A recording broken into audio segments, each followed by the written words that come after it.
Maaf, agak terlambat. Oke,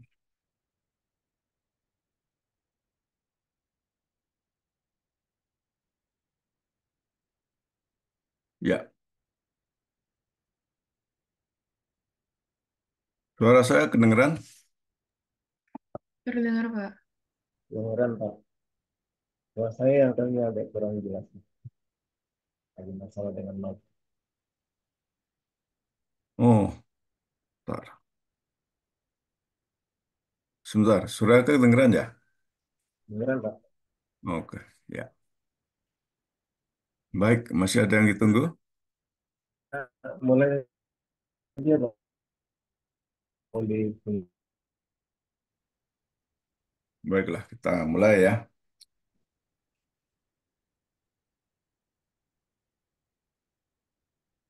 Nah, ya, selamat. silakan Pak langsung yang dimulai aja. Ya,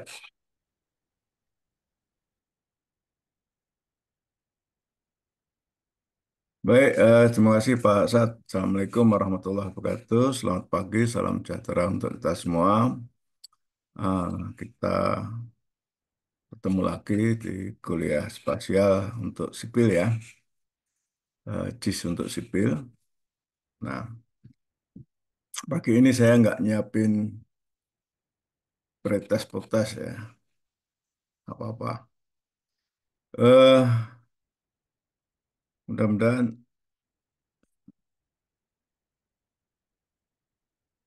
suara saya lancar ini agak terganggu tadi itunya, internetnya.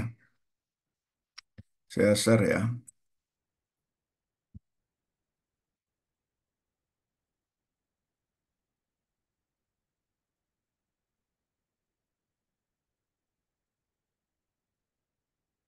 Oke,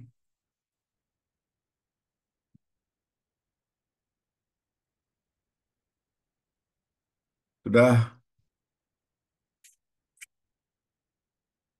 nampak ya slide-nya ya. Sudah, Pak. Oke, baik. Kita lanjutkan JIS untuk sipil kita.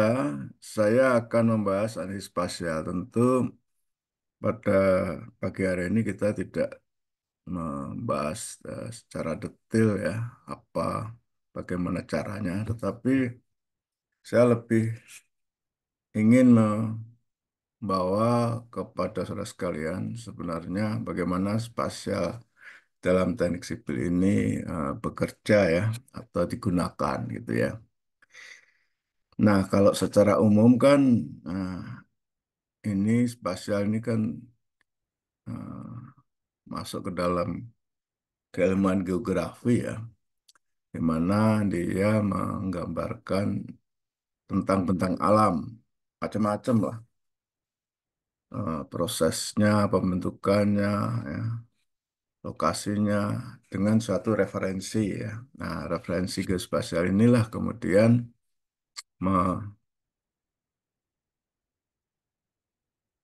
mengerucut kepada penggunaan JIS itu ya. Di situ secara umum di dalam keilmuan geografi. Nah, kita memang membahas tentang alam itu juga ya, tentang laham. Tetapi tentu seorang insinyur sipil itu biasanya merubah ya bentuk bentang alam itu menjadi kawasan terbangun ya. Sehingga informasi-informasi secara spasial dalam bentuk asli sebelum dibangun ya, topografinya ya, kemudian bentuknya ya, kemudian juga geo- geotekniknya ya, jenis tanahnya, nanti permeabilitasnya dan lain sebagainya tentu menjadi sebuah informasi yang kita butuhkan ya. Nah, itu pada saat kita belum menyentuhnya. Tetapi kemudian kita membangun dalam bentang tersebut menjadi sebuah kawasan terbangun. Membangun apa? Membangun berbagai prasarana. Ya. Ada jalannya, ada drainasenya, ya, dan lain sebagainya. Tentu semua itu akan terletak ya, ditempatkan di bentang alam yang tadi. Ya. Sehingga dalam konteks ini, maka teknik spasial untuk teknik sipil adalah proses pengolahan data spasial untuk menghasilkan informasi yang berguna. Nah, tentu tadi kemarin kan kita bilang bahwa data yang sudah diolah ya, di informasi yang sudah diolah gitu ya. Nah, untuk perencanaan, konstruksi, operasi, pemeliharaan, dan MONEF ya, monitoring evaluasi. Dengan menggunakan sistem geografi, tentu sebagai toolsnya, kemudian kita melakukan pemodelan dan analisa statistik dan juga eh, pemeriksaan citra ya. Nah, kita tidak bisa lepas ternyata ya dari berbagai informasi di eh, tentang alam itu sendiri. Nah, tentu saja informasi itu kemudian diinvestigasi ya, dicari dengan berbagai cara termasuk menggunakan citra satelit. Itu saya kira secara singkat ya, sehingga kita tahu bahwa bagaimana merencanakan konstruksi tidak bisa lepas dari informasi-informasi yang ada di bentang alam. Pada waktu kita membangun fondasi gitu ya, ya kita butuh lokasi yang tanahnya punya stabilitas yang cukup misalnya. Apalagi kalau operasi ya, ya kita mengoperasikan irigasi, drainase, mengoperasikan jalan, pasti informasi spasial itu kita butuhkan. Nah, untuk perbaikan, misalnya jalan yang tadinya macet kita perbaiki, sungai yang tadinya tidak lancar kita perbaiki, kita luruskan atau kita perbaiki bantaran banjir ya supaya eh, garis padan sampainya sepadan sungainya ya itu bisa kita manfaatkan tidak untuk manusia yang membahayakan ya. Karena itu kan bantaran banjir ya, itu biasanya rumah air. Rumahnya air, kalau kita pakai rumah manusia bisa kebanjiran kalau yang punya datang. Nah, kita bisa amankan, nah itu semua butuh informasi geospasial. Nah, sebenarnya kita ingin bagaimana sebenarnya cara berpikir spasial ya. Nah, ada skalanya, resolusi, dan modifiable area unit problem. Jadi artinya unit-unit eh, luasan itu yang bisa kita rubah ya dan permasalahannya apa gitu. Kemudian synoptic overview ya. Jadi ada satu data dari pencitraan. Nah, citra ini bisa radar, bisa foto ya, spasial distribusi ya, dan tumpang susun yang paling dasar, interpolasi, prediksi spasial dan lain sebagainya. Ini beberapa lingkup ya sebenarnya. Tapi yang penting saya kira bagaimana kita memahami berpikir spasial tadi. Di mana di situ ada luasan, ada informasi di dalam luasan itu, ada hal-hal yang kita rubah di dalam eh, luasan tersebut gitu ya. Dan permasalahan-permasalahan yang ada di situ. Nah, nanti mungkin dengan kata-kata kunci yang ada di sini Anda bisa explore ya eh, di berbagai referensi bagaimana detailnya gitu. Mungkin saya akan bahas contoh nanti di akhir ya tentang proksimasi sama apa namanya buffer nanti ya. Ya, mungkin sekadar untuk melengkapi ya. Baik, saudara sekalian. Nah, kembali lagi kita ingin berpikir secara spasial ya. Sehingga di dalam konteks kewilayahan, ya, fenomena kewilayahan dalam suatu kawasan yang akan kita bangun, itu ada beberapa eh, informasi itu bisa kita identifikasi apa yang ada di lokasi, misalnya apakah lembah, apakah bukit, ya, akan terjadi apa, ya, bagaimana kemudian berubah informasi atau data fenomena itu, ya. Tentu kalau kita sebagai insinyur sipil bekerja pasti akan merubah apa yang terjadi, ya, perubahannya, trennya, dan hubungannya berbagai fenomena itu apa, dampak, ya, satu perubahan dari, nah, perubahan itu bisa terjadi karena kebijakan, ya, misalnya kebijakan tata ruang, ya, yang tidak boleh menebang pohon gitu, ya, adanya daerah konservasi gitu, ya, daerah lindung. Nah, itu kita butuhkan untuk menjadi satu kebijakan, ya, yang kalau itu dilanggar bisa berubah, misalnya bisa banjir, tapi kalau diikuti maka akan menjadi sumber air resapan, ya, wilayah resapan air yang bisa memberikan debit di musim kemarau tidak terlalu turun drastis, dan beberapa simulasi. Nah, tentu analisis itu sangat penting dalam pengambilan keputusan, ya, karena memang disajikan secara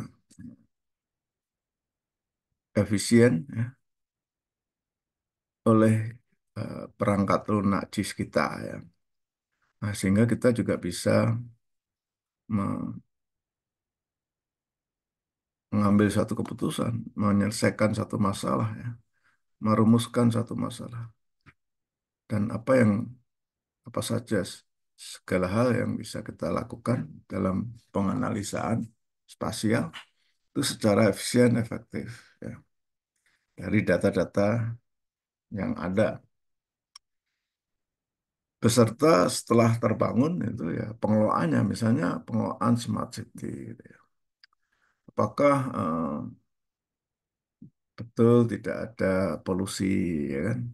Apakah itu eh, terjadi kelancaran, ya, dan seterusnya, itu bisa dibangun dengan analisis keuangan ini. Dan sekalian, jadi memang berpikir secara spasial ini menjadi penting. Biasanya ada 5 tema pokok, ya. Di mana Kebun Raya Bogor misalnya, nah, itu tentang lokasi, ya.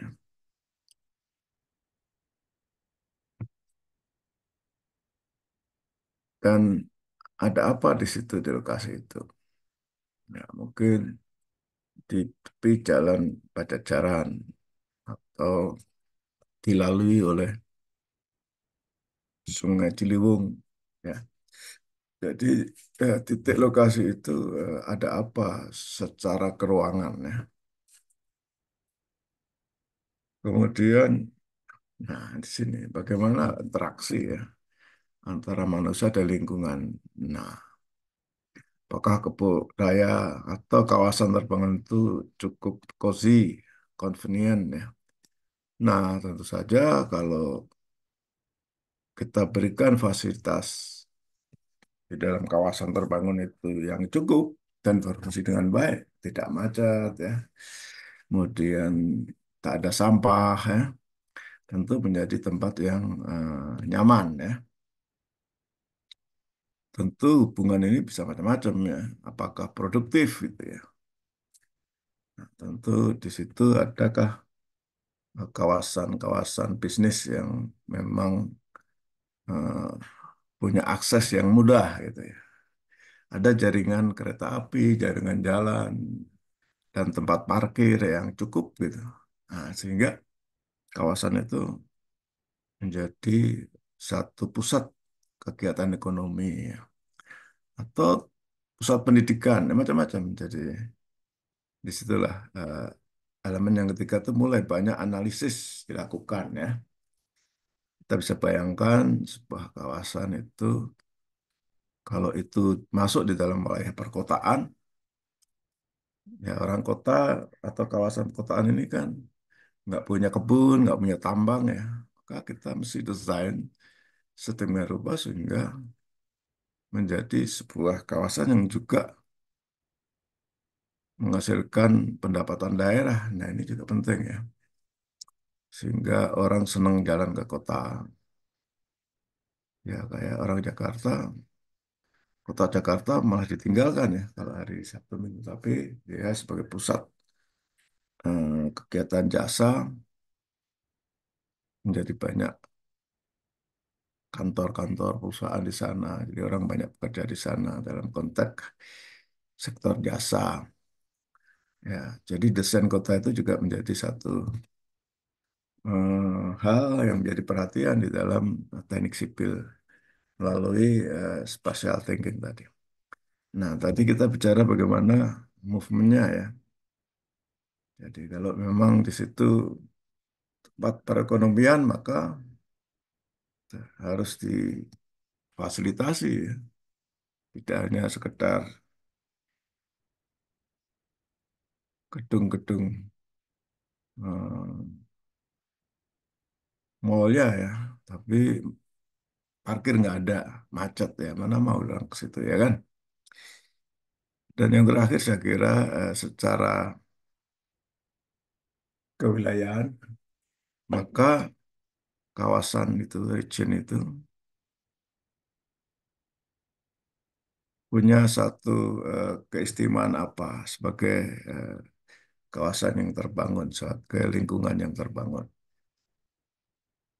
Nah ini kembali lagi ya, kalau tadi eh, ada interaksi yang difasilitasi, nah secara utuh kawasan itu bisa nyaman nggak? Nah ini yang saya kira kawan-kawan sipil itu terutama di IPB itu kita dorong untuk bisa apa mempunyai kreativitas ya, inovasi.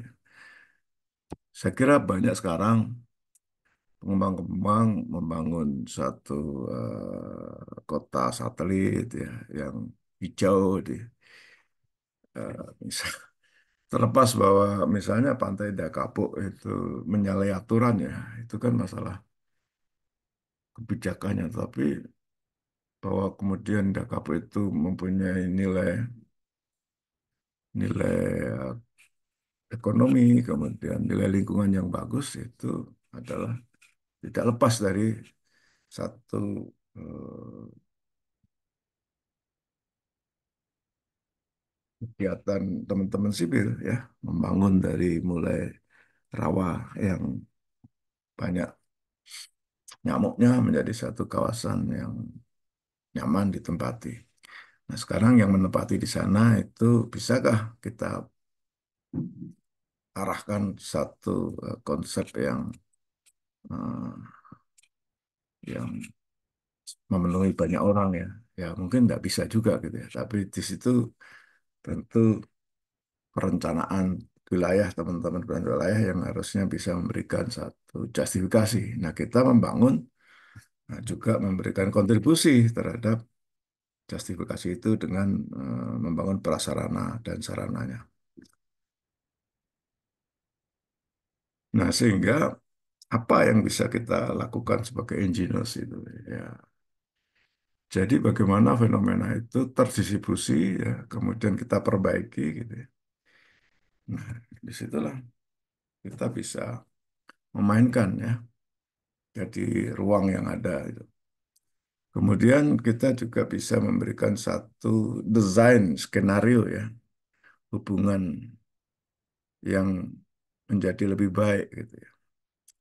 Setelah kita fasilitasi dengan jalan, dengan air bersih ya, yang tadinya rawa buaya banyak nyamuk kita drain, maka akan berubah menjadi sebuah lokasi yang bisa digunakan untuk berbagai kegiatan yang dibutuhkan oleh human ya, oleh manusia gitu ya. Nah, kemudian juga di antara ruang itu, di dalam ruang itu, di antara komponennya bisa kita eh,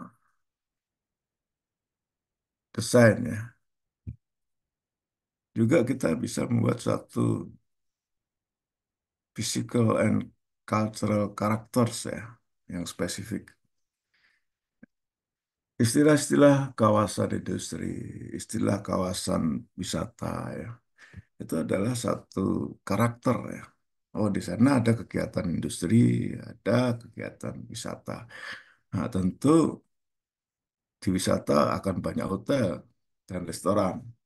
Di industri akan banyak gudang dan pabrik kan gitu ya. Nah, apa yang kita bangun nah, beda gitu. Kemudian nah, kebutuhan prasarana apa yang harus disediakan juga ada kekhususan ya. Nah, saya kira itu akan membutuhkan para engineers ya. Nah, kemudian untuk mencapai satu tujuan, maka banyak teori ya, metode, model, dan teknik yang kemudian dibutuhkan dalam research maupun di dalam mewujudkan ya, membangun. Nah, itu eh, para engineer melakukannya gitu. Jadi data tujuannya untuk apa, hubungannya bagaimana, dan kemudian teorinya bagaimana. Ada teori pertumbuhan pedesaan transmigrasi gitu ya. Nah, tentu kawasan yang dibangun akan beda dengan teori sebuah pengembangan alam sutra kota satelit kan itu ya. Karena komponen yang beda. Kota satelit tentu di situ sebuah kawasan terbangun yang berbasis jasa. Mungkin industri ada tetapi bukan industri dalam pengertian industri otomotif, industri kimia gitu ya. Alam sutra dibangun, maka ya nggak mungkin ada pabrik pupuk di sana kan gitu ya. Nah, beda lagi kalau transmigrasi, maka banyak orang di sana yang datang itu para tenaga terampil di bidang produksi pertanian ya. Nah, tentu pemanfaatan lahannya juga, land use-nya ya. Kalau urban kota satelit tadi akan beda dengan kota transmigrasi dan nanti pertumbuhannya juga akan beda. Nah, sehingga sebenarnya insinyur-insinyur itu akan banyak bekerja di sana dengan adanya pemahaman dari analisa spasial, khususnya memanfaatkan GIS tadi ya. Anda dituntut kreativitas tadi. Maka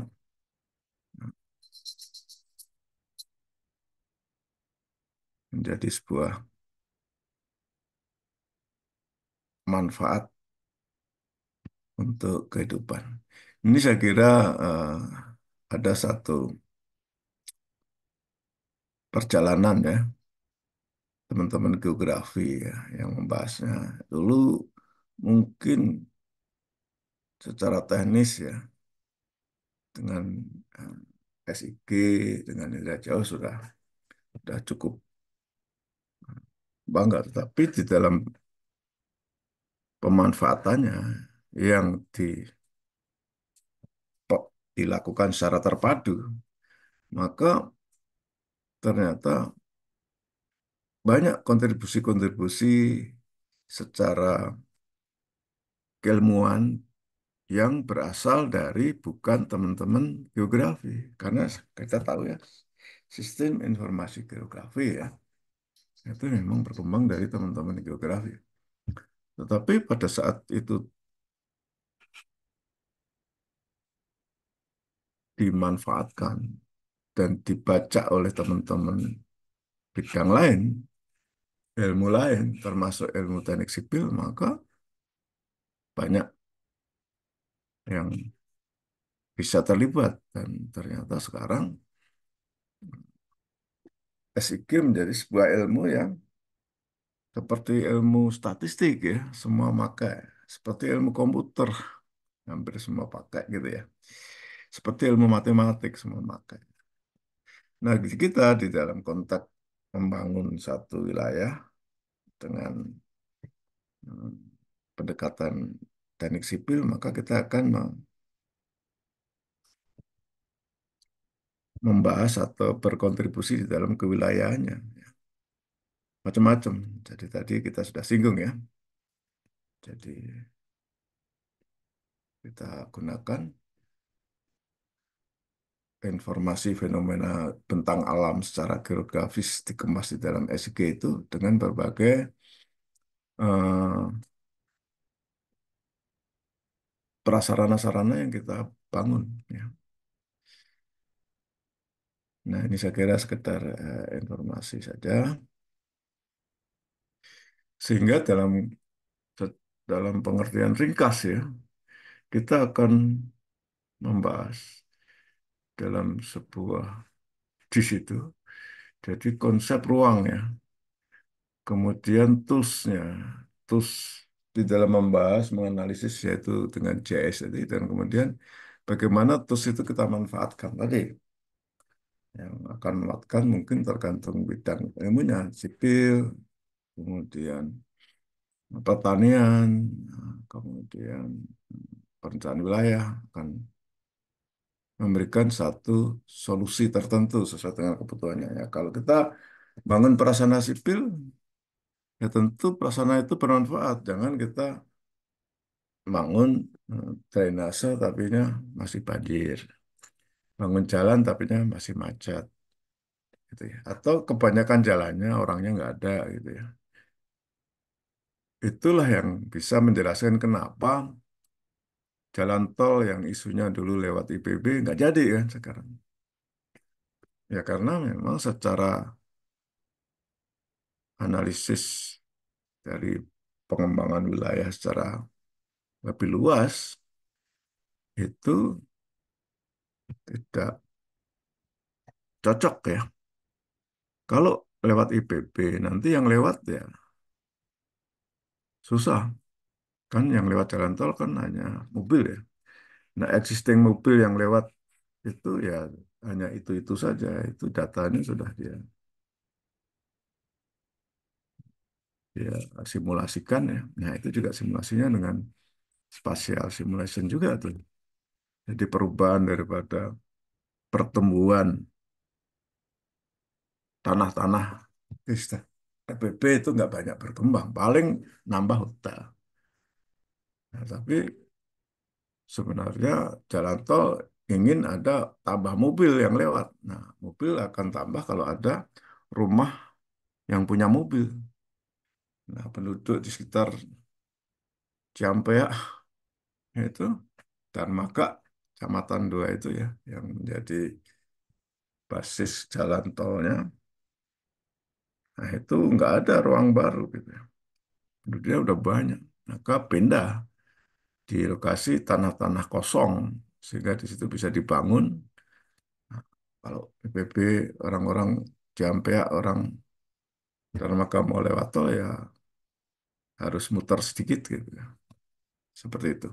Nggak cocok. Dari solusinya bagaimana? Nah, itu akan kita garap secara spasial. Nah, sehingga bagaimana tadi ya, eh, 5 komponen tadi ya, ada lokasi, kemudian bagaimana hubungannya ya, dan macam-macam ya, dan kemudian eh, bagaimana perubahannya ya. Nah, ini kalau secara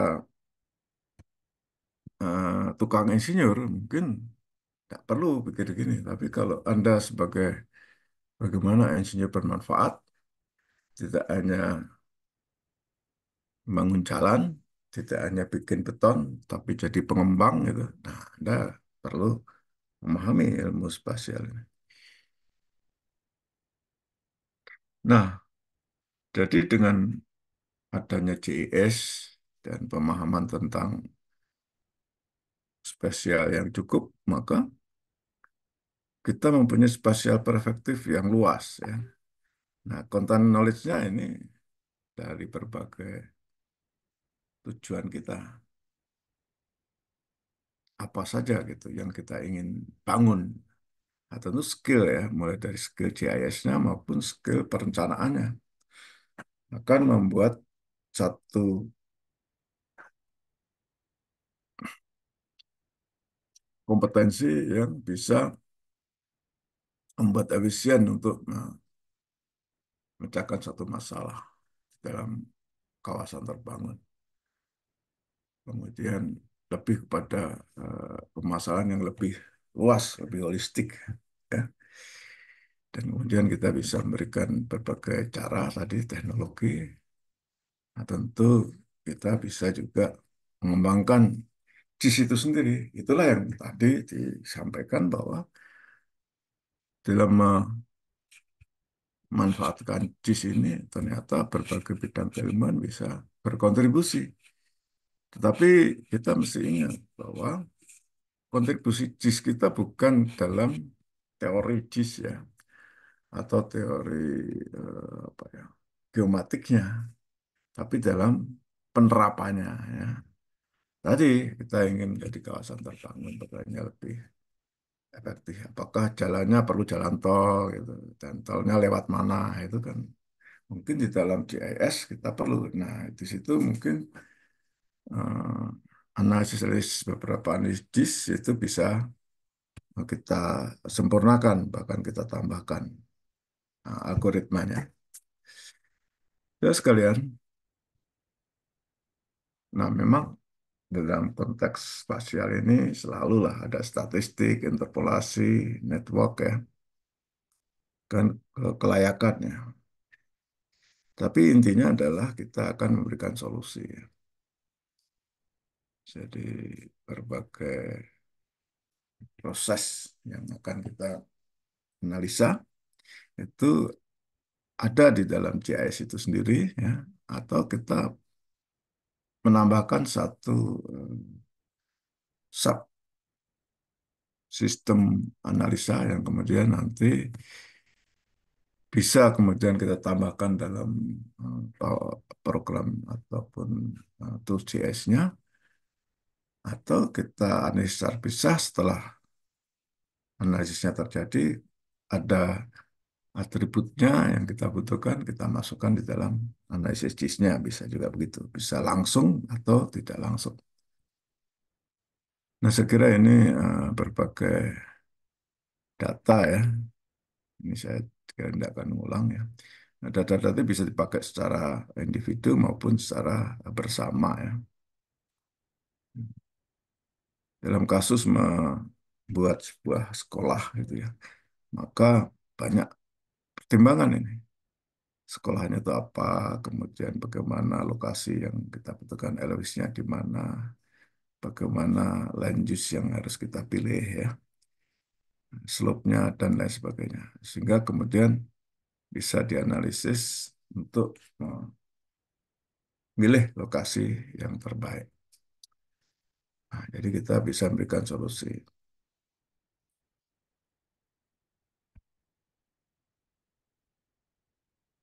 Jadi yang pertama memang kita, ya seperti kalau kita penelitian kan ada pertanyaan ya, penelitian ya. Kemudian kita butuh data apa, kemudian metode yang kita pakai ya, dan kemudian kita lakukan analisis ya, dan kemudian kita akan memberikan solusi. Nah, solusi ini untuk di sini kan selalu dalam bentuk visual ya. Jadi kalau bentuk sekolah, sekolahnya di mana? Oh, di sono gitu ya.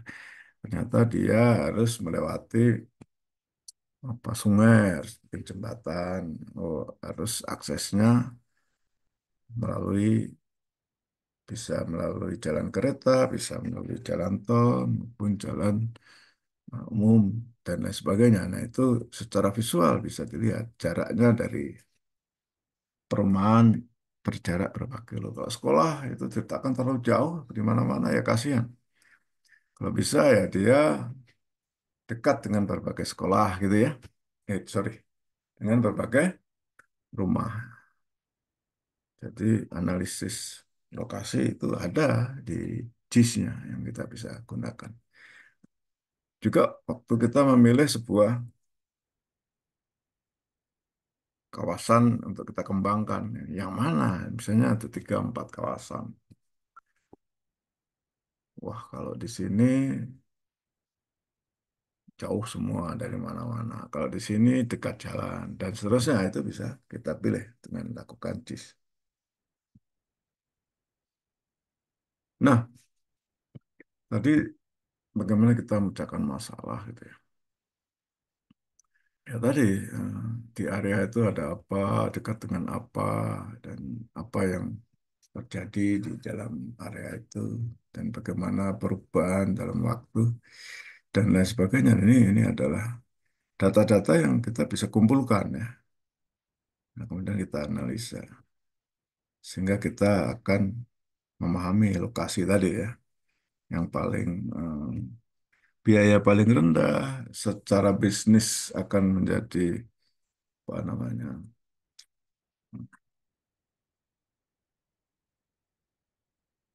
akan menjadi favorit ya orang ke situ gitu misalnya, baik para pembeli maupun para pedagangnya kan. Nah, itu yang menjadi penting. Nah, makanya di dalam berbagai tadi kan ada di awal ya. Nah, yang penting memang ada overlay, ada proximity, ya, ada cluster, regresi, surface analysis, ini interpolasi dan suitability. Overlay itu combine different data source, summarize data in defined area ya. Misalnya tanah yang subur mana? Subur untuk apa? Nah, kita overlay dulu. Tanah yang tidak kebanjiran mana? Berarti dengan topografi. Nah, proximity itu biasanya jarak ya. Kita menetapkan sekolah itu dengan berbagai kriteria jarak tadi, ya itu bisa. Tapi juga bisa, misalnya kita menetapkan uh, uh, satu kawasan pengembang atau kebun ya. Kebun itu bagusnya di mana gitu ya. Atau pengembangan perumahan di mana itu juga bisa dihitung. Nah, klaster ya klaster ini sering dipakai untuk menjadi pertimbangan ya. Soalnya mana yang perumahannya padat ya, yang penduduknya padat, mana yang apa namanya, jaringan jalannya cukup padat. Nah, ini pengelompokan berbagai kriteria bisa kita susun menjadi klaster.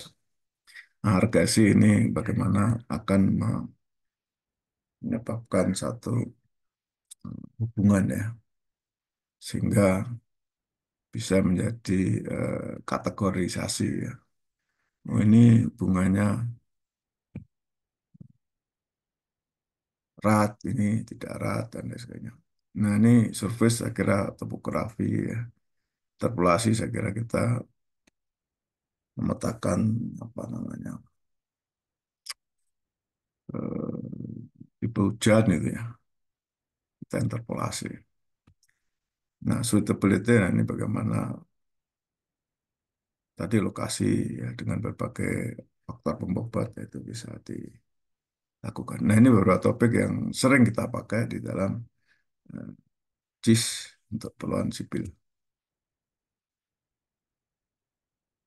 Saya kira ini hanya apa ya taksonomi ya. Jadi ada data vektor, raster. Nah, ini apa hmm, formatnya, strukturnya saya kira nanti dibaca aja. Nah, ini operasi ya. Ada buffer tadi kan, ada korelasi dan jaringan regresi ini di beberapa identifikasi yang sudah dilakukan. Maka dia menggunakan data apa gitu ya. Ada yang dua data bisa, ada yang hanya vektor saja ya, dan seterusnya. Nah, misalnya jaringan ini bisa dua data. Apakah itu vektor atau raster ya. Jadi tumpang susun itu biasanya vektor. Jarak itu raster, pola spasial itu dua-duanya bisa. Manipulasi ini dua-duanya bisa. Operasi ya, zonal, lokal itu raster.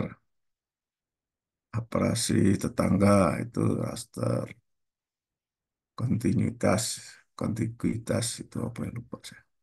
Korelasi spasial itu raster dan seterusnya. Saya kira ini beberapa data yang bisa digunakan untuk analisis tertentu itu. Oke, kita coba dalami misalnya kegiatan analisa overlay ya.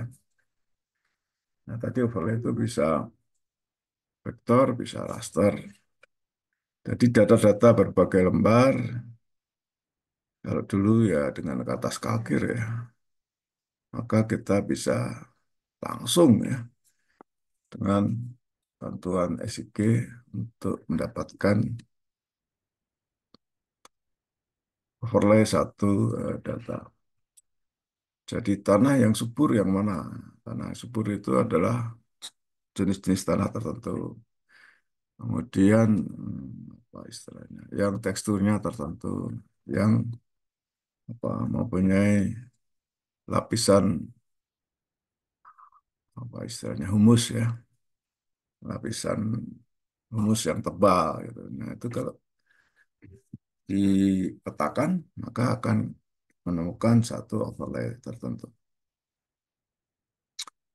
Nah, tentu saja berbagai kriteria di dalam menyusun tentang susun itu bisa melalui proses ya, tidak bisa langsung. Misalnya kita menetapkan tanah erosi gitu ya. Ya, ada erosi ya tentu harus kita rumuskan erosi itu yang mana. Oh, yang miring, punya curah hujan tinggi. Jadi ada formulasi yang kompleks. Baru nanti tanah itu erosif, ya. Kemudian masuk ke dalam satu kebutuhan overlay di mana kita eh, membangun kebun dengan terasering itu yang terosi itu tentu kita desain secara khusus gitu. Nah, analisis itu bisa macam-macam, bisa indeks, skor ya, bisa dengan formulasi khusus, bisa fuzzy, neural network dan lain sebagainya. Nah, tergantung kebutuhan kita kan gitu ya. Nah, ini adalah masalah overlay gitu ya. Nah, dam misalnya ya. Nah, dam ini juga eh,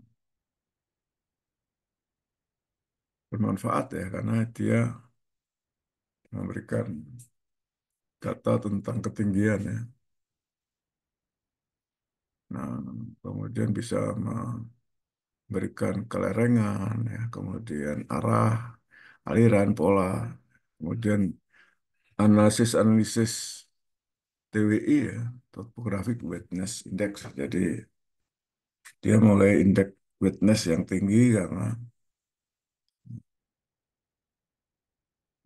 dia terletak di cekungan ya.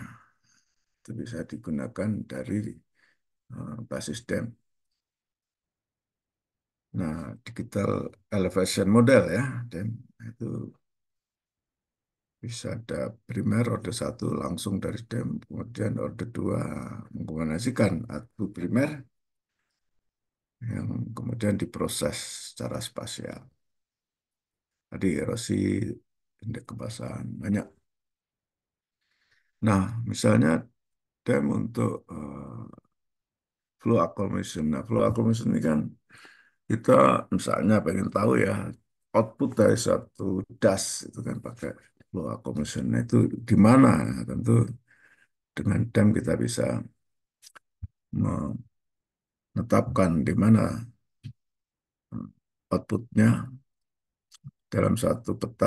Tentu saja di situ nanti bisa kita eh, tarik sebuah jaringan alirannya ya. Nah, itu tadi basis-basis DEM.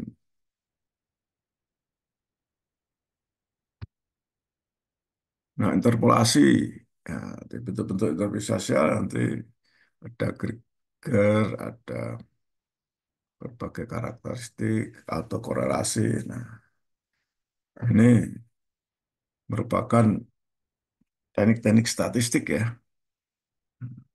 Nanti bisa dikembangkan bagaimana interpolasi yang nonlinear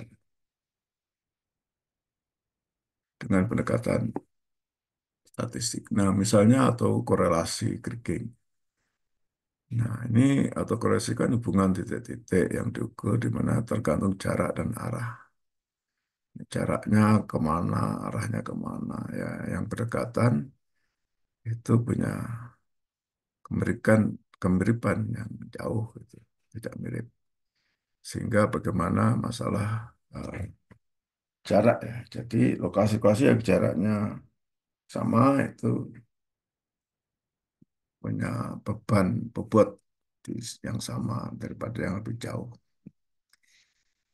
Nah, itulah adalah masalah-masalah kriging ya, atau korelasi. Nah, di JS tools-nya kita itu ya, ArcGIS ataupun QGIS itu sudah ada itu. Tinggal ngeklik aja kita cari data. Misalnya kita punya data apa ya, elevasi atau data hujan atau data apa, kita langsung klik kriggingnya gimana. Nanti mereka akan langsung ngolah itu. Nah, itu keistimewaan dari SIG yang sekarang ya, aplikasi JIS yang sekarang itu sudah hebat. Ya. Tentu eh, ada yang berbayar, ada yang tidak berbayar ya. QGIS itu setahu saya dia open source ya. Saya kira cukup cukup apa ya, cukup mumpuni lah untuk analisis yang kita butuhkan karena memang kita sebenarnya analisis JIS untuk SIL ini tidak terlalu apa istilahnya, membutuhkan sebuah algoritma baru ya. Yang ada saja itu sudah cukup. Kecuali kalau dalam pengembangan di program studi geomatik sendiri yang untuk permintaan-permintaan khusus barangkali perlu satu algoritma tambahan. Tapi yang JIS kita itu, yang JISIL ya, maksudnya itu sudah cukuplah apa yang ada. Sehingga kita tidak perlu apa namanya, mengembangkan algoritma baru, kecuali tujuan-tujuan khusus ya. Nah, ini saya kira nanti ada bobot tadi ya, sehingga ada scoring ya. Tapi scoring bisa juga dilakukan dengan eh, satu lokasi secara spasial yang kita prediksi ya, sehingga diprediksi di lokasi yang baru.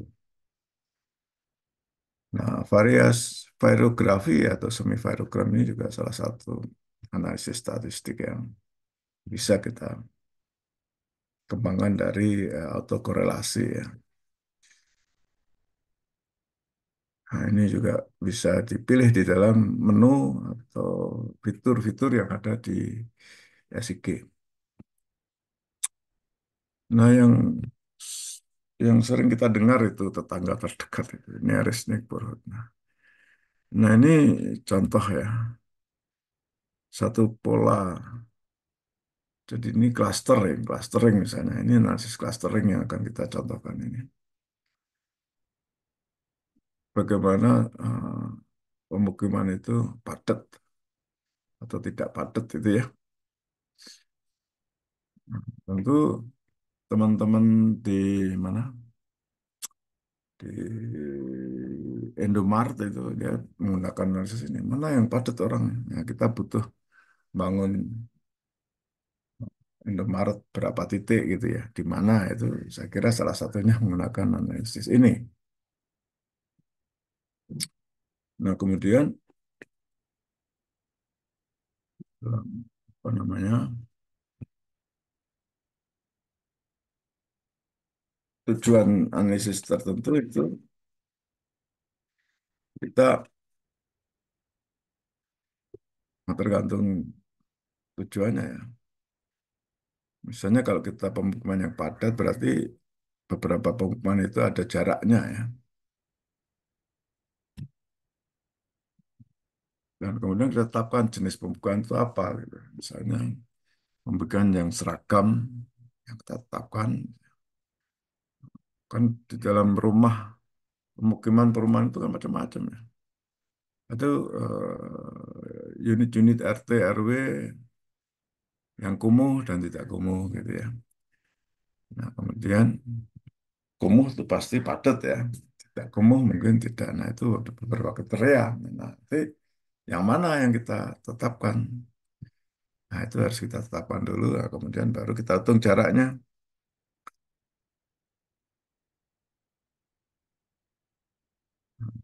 Misalnya kita juga memberikan satu kriteria dia tidak terpisah atau hambatan. Supaya kita bisa jadikan dalam satu klaster. Nah, data-data terkait kriteria tadi tentu harus kita siapkan di dalam menganalisis tadi klaster dari perumahan tadi. Ya. Nah, misalnya di sini ya, ini ada masalah klaster dari perumahan tadi unit-unit ya. Bisa juga misalnya ada rumpun pohon tertentu gitu ya, atau kelompok apa misalnya, di mana orang suka apa ya, suka main apa main pemodelan ya. Nah, tujuan-tujuan itu bisa saja. Nah, tentu kelompok-kelompok itu kita tetapkan satu kriteria ya menjadi satu titik. Nah, di situ jumlah orang tadi dihitung ya atau jumlah rumah atau jumlah komplek tergantung tujuannya ya. Nah, jaraknya antar komplek itu. Nah, jarak itulah yang kemudian bisa memberikan sebuah gambaran bah dia dekat menjadi satu klaster atau jauh sehingga kriteria jarak menjadi penting. Nah, rumusnya sebenarnya ya berkutat ya, berkutat dari jumlahnya dan jaraknya. Tentu luas wilayahnya ya. Luas wilayah di dalam satu unit itu berapa yang mau kita tetapkan. Di dalam tadi unit-unit tadi. Sehingga ada rumus ini CUCP ini yang harus kita hitung. Nah, kemudian nilai klaster ini setelah kita dapat angka CU dan CH-nya dan secara statistik ini disepakati ya bahwa kalau dia itu mengelompok itu 0 sampai 07 ya. Kalau dia lebih dia diacak, kalau lebih teracaknya maka dia menyebar. Nah, tentu analisis ini sangat berguna. Misalnya tadi menetapkan tadi apa namanya Indomaret tadi ya. Pasti dia akan pilih yang kelompok ya. Nah, kreativitas dari tujuan dan kriteria inilah menjadi nilai jual daripada analisis yang kita hasilkan.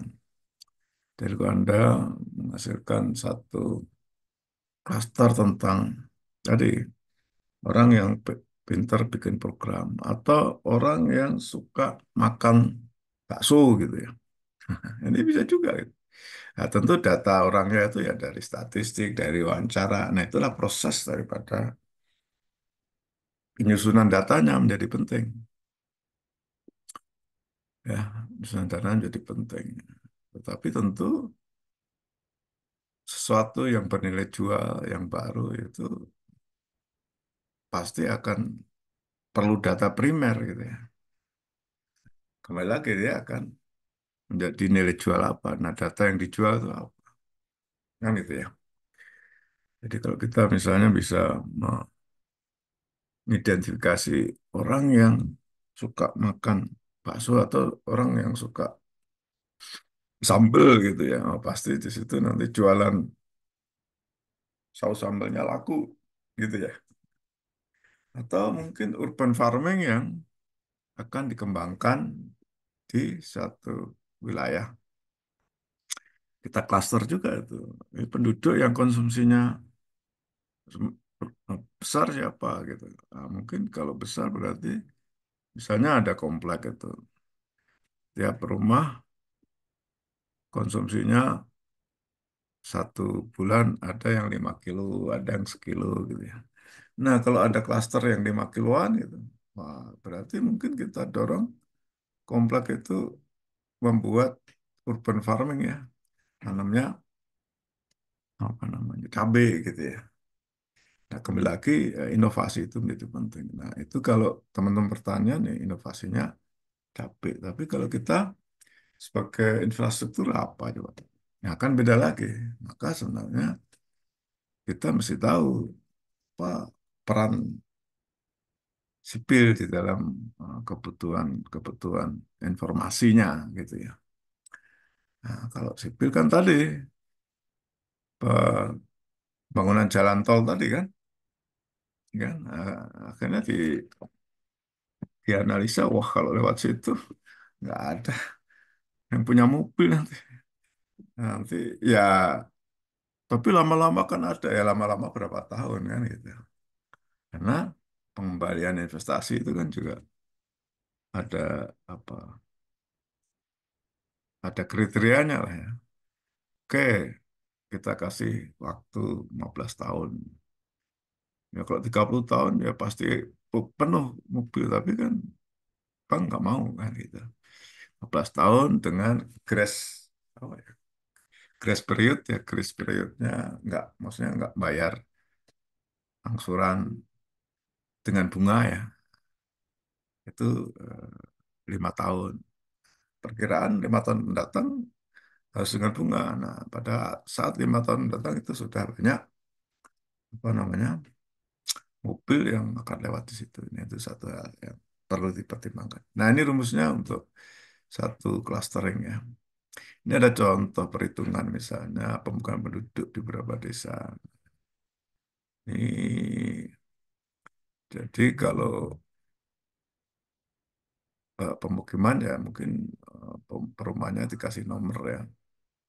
Di satu titik terdekatnya yang mana itu ya. Terus, nah ini dihitung jaraknya, kemudian jarak sebenarnya, kemudian karena luas ini nanti harus luas yang sebenarnya ya, karena menghitung dari populasinya itu tadi atau pola pemukiman tadi. Nah, cara perhitungan seperti ini ya, kemudian maka akan ketemulah dia klasternya itu mengelompok. Nah, di satu wilayah-wilayah, mungkin di kecamatan ini ngelompok, di kecamatan itu mengelompok, di kecamatan lain itu menyebar gitu ya. Nah, itu perbandingan A-nya ini tadi. A-nya itu unitnya apa? Ya, ada yang desa, ada yang kecamatan, dan seterusnya. Tergantung kita gitu. Nah, kembali lagi, ya, aplikasi ini di JIS sudah ada. Tinggal Anda buka fiturnya ya. Nah, hanya data-data tentang misalnya pemukiman itu apa namanya, berapa jaraknya itu harus kita yang menetapkan. Kalau kurang ya mungkin kita yang akan ngitung gitu ya.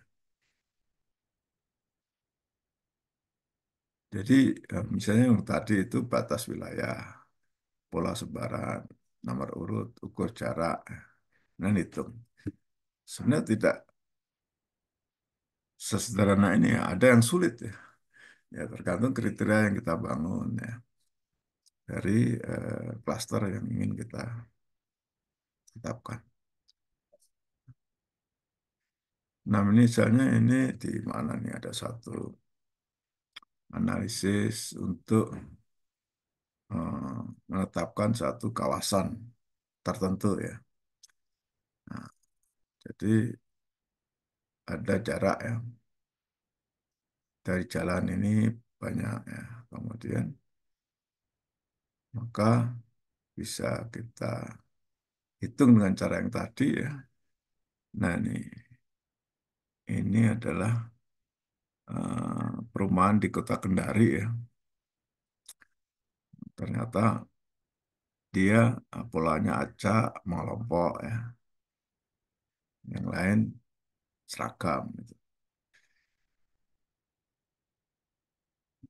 Nah, kalau kriteria-kriteria itu kita kembangkan ya, misalnya mana-mana kecamatan ya yang sudah memenuhi prasarana yang lengkap, ya kan? Tentu prasarana ini kan bisa kita tetapkan berdasarkan apa namanya standar ya, standar perencanaan.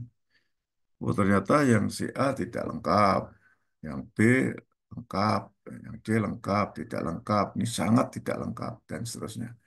Nah, ini juga menjadi peluang bisnis Anda sekalian ya.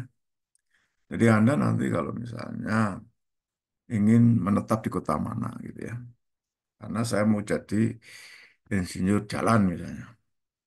Ya kita jalan yang sudah dibangun secara memenuhi syarat ya sebuah perumahan. Ini di kota mana gitu ya. Nah, tentu kalau jalan-jalan itu kan ada kriterianya ya. Ada jalan arteri, ya, ada jalan kolektor, ada jalan lokal. Nah, mungkin kita ingin jalan lokal ya. Karena jalan lokal itu relatif padat ya. Tapi di kota mana yang sudah terbangun dengan baik gitu ya. Coba informasinya. Nah, ketemulah satu kota X gitu ya. Wah, berarti saya harus ke sana nih. Nah, gitu ya. Nah, tentu kriteria yang kita bangun tidak hanya kepadatan jalan yang belum memenuhi syarat ya, harus dibangun dengan start tertentu. Tapi juga pendapatan kota itu ada enggak gitu. Ya kan? Nah, kalau pendapatannya kota itu kecil, wah walaupun belum banyak dibangun ya nggak akan bangun kan itu. Nah, itu tadi kriteria suitability tadi, kelayakan tadi. Wah, kota X itu memang paling parah prasarana jalannya atau prasarana air minumnya atau prasarana sampahnya gitu ya. Tapi nggak punya duit, ya. Ya, tentu mikir juga nih nanti kapan bangunnya kan gitu. Nah, tapi ada kota P gitu ya. Itu ya lumayan masih belum ya. Tapi dia punya duit banyak gitu. Nah, kita tinggal provokasi aja. Rakyat masa cuma dikasih jalan yang berlubang-lubang gitu ya. Atau jalan yang macet gitu ya. Nah, harusnya pemerintahnya dong bangun. Terutama tadi kan kita ingin berkontribusi di jalan lokal, baik sebagai insinyur maupun sebagai kontraktor kan. Nah, itu bisa kita jadikan satu eh, cara bagaimana kita ingin eh, berprofesi ke depan, kerja di mana gitu, terkait dengan kompetensi pembangunan jalan. Gitu ya. Jadi banyak sekali yang bisa kita kembangkan.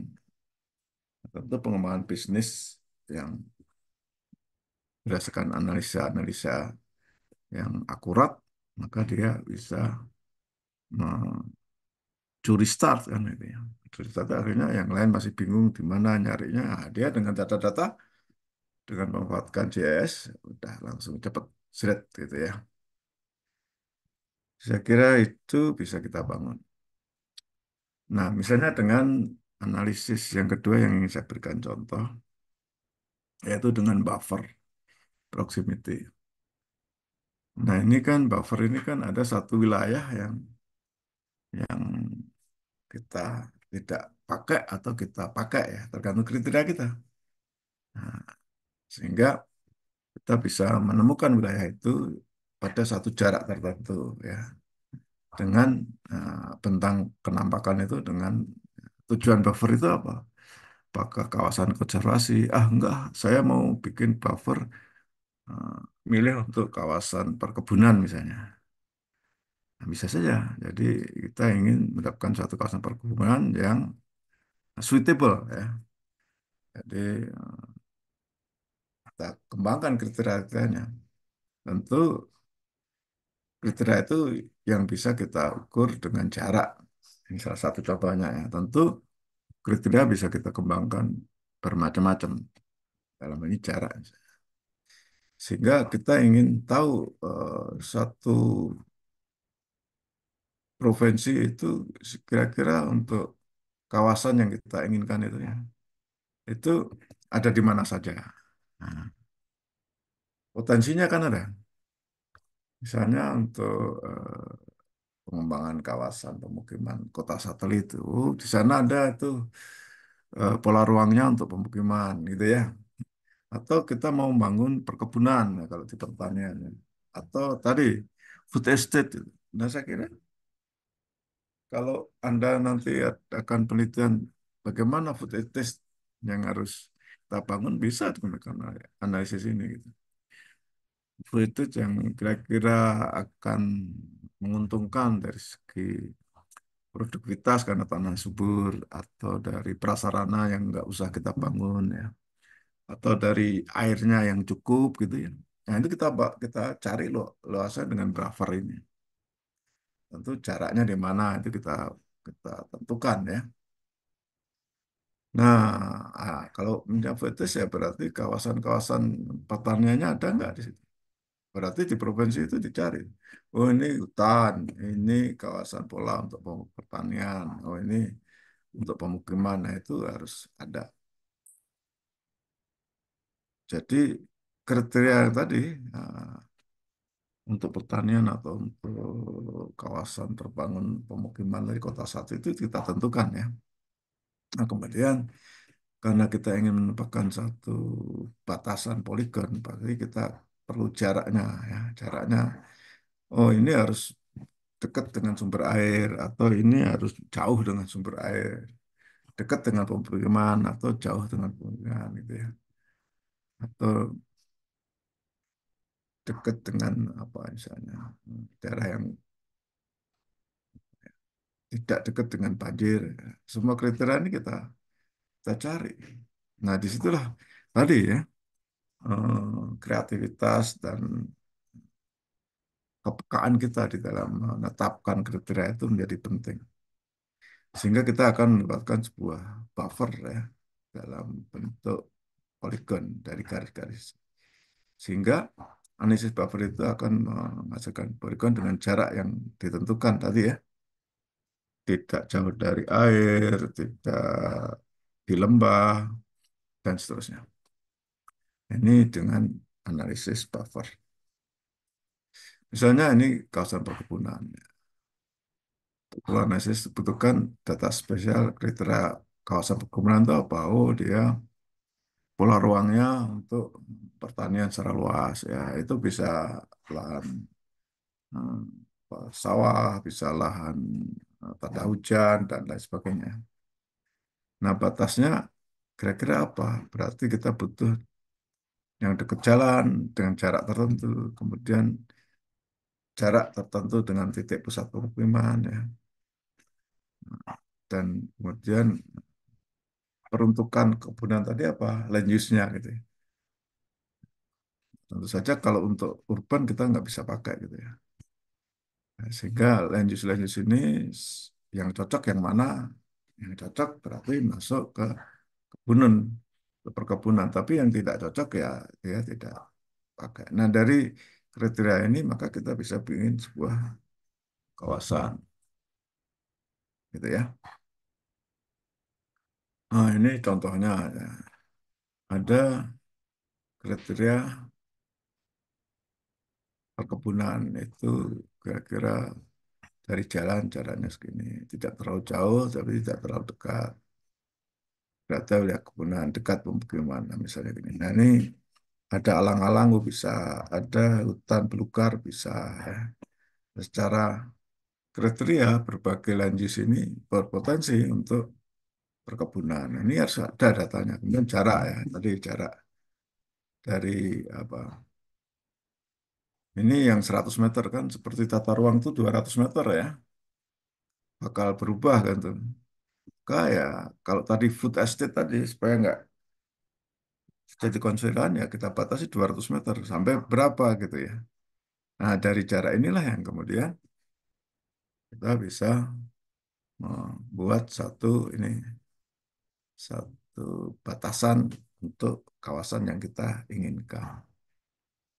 Ya. Nah ini juga buffer ini di JIS ya itu sudah ada fiturnya ya, tinggal kita pakai. Hanya jaraknya ini yang harus kita tetapkan.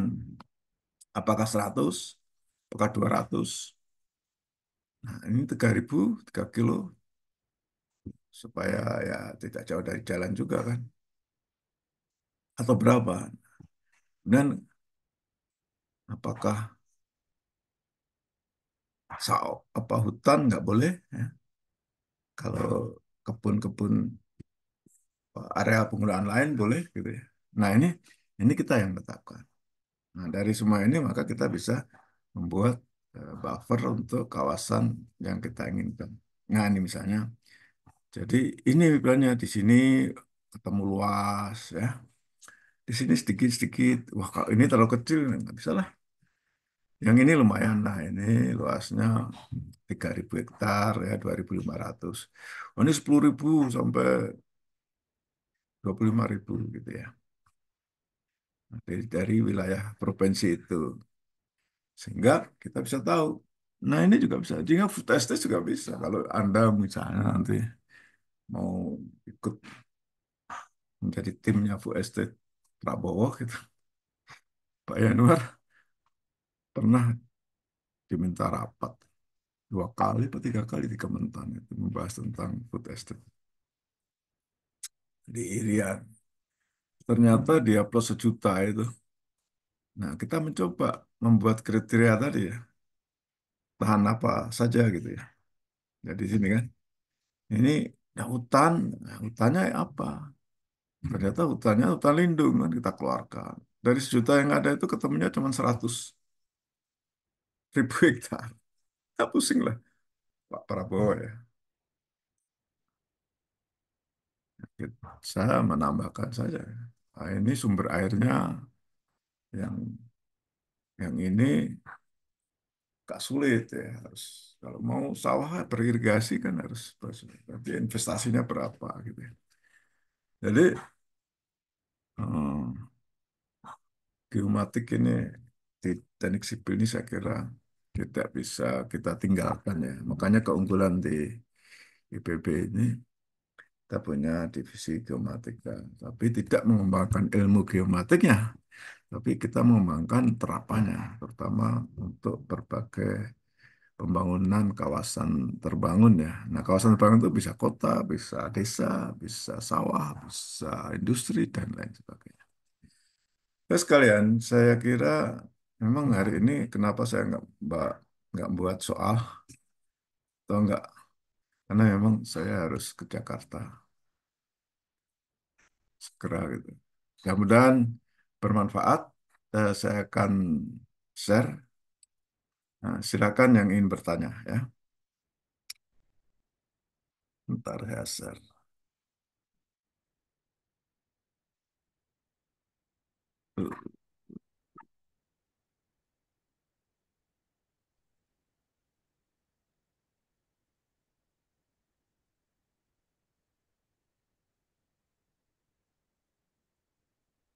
Oke. Pak Sat, saya nanti ngedownload di sini ya. Saya lupa. Ya, Pak. Ya, jangan lupa absen ya. Silakan.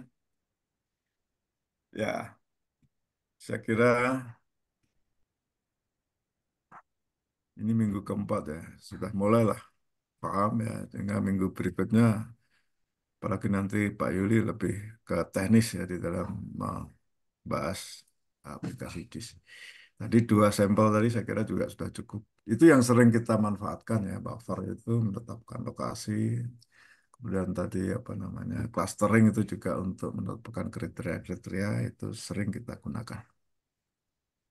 Tapi banyak ya, banyak analisa yang bisa kita kembangkan di dalam JIS untuk teknik sipil.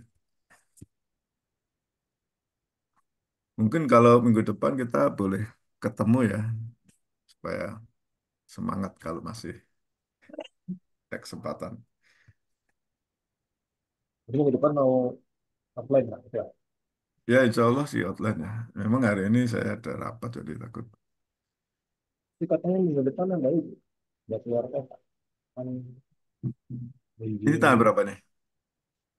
1, 6, ya tanggal 8.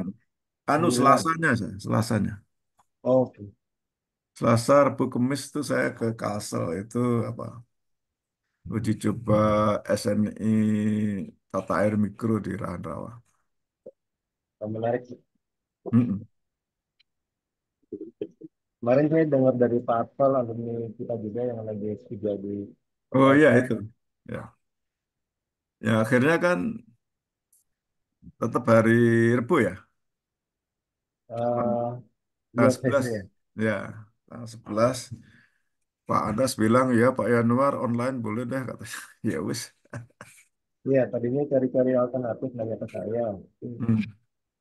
Kalau sudah stop, ya alhamdulillah. Ya sebenarnya sih kalau hanya promosi sih tidak terlalu itu. Dan kalau ujian itunya mungkin perlu online ya. Perlu luring ya. Jadi Baik, mungkin saya dari Kakak online. ada yang mau ditanyakan.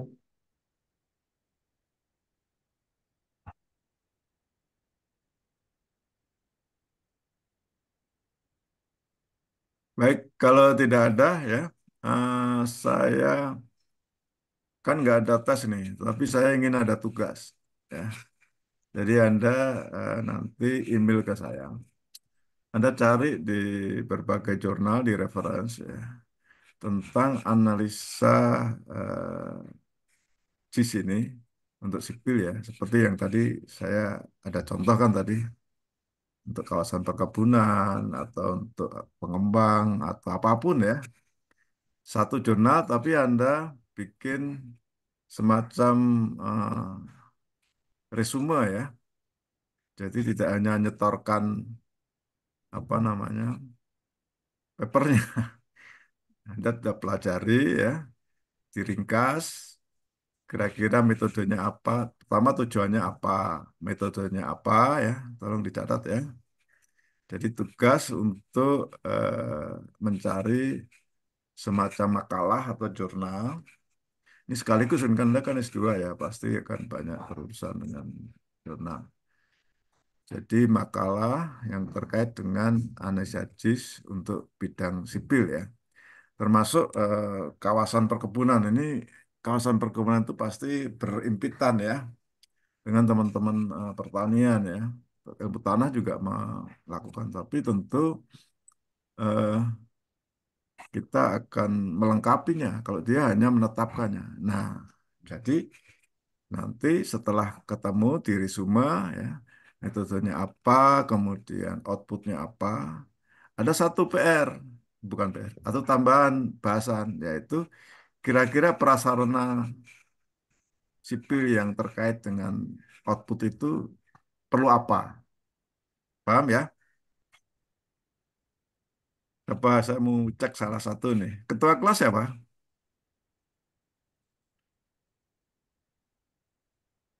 Halo, ketua kelasnya siapa Pak? Ya, Untuk ketua kelasnya, siapa ya? Bukharo Banjai, coba online. Buharo Banjai, ketua kelasnya, Pak. Iya, Bukharo ya. Halo Bu Ayu. Oh dia. Halo, Oke, Pak. ya. Jadi eh, PR tadi apa kira-kira?